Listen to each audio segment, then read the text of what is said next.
Welcome to Best with Rice, where we make the best dishes to go with rice. And today we're making chicken adobo. First we season our chicken, give them some color and set aside for later. Then we add chopped onions, cook until softened, add crushed garlic, black peppercorns and stir fry. Once they look like this, we're gonna add some Datu Puti cane vinegar and Silver Swan soya sauce. Mix in 3 tablespoons of sugar and 5 bay leaves. Add our chicken back in and fill it up with water until it reaches the halfway mark of the chicken. Leave to simmer for half an hour. After half an hour, turn the chicken piece, leave to simmer for another half an hour.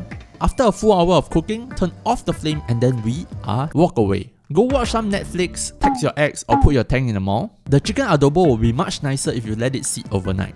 Reheat the chicken the next day, top it on some warm rice, spoon some of the garlic over your rice and the sauce over the chicken. Garnish with some spring onions and calamansi, and then we are done. Garlic lovers? Any garlic lovers? The garlic clove is now soft and has absorbed all the sauce. Smash it, have it with your rice, and maybe you'll forget that this is the only thing you're smashing.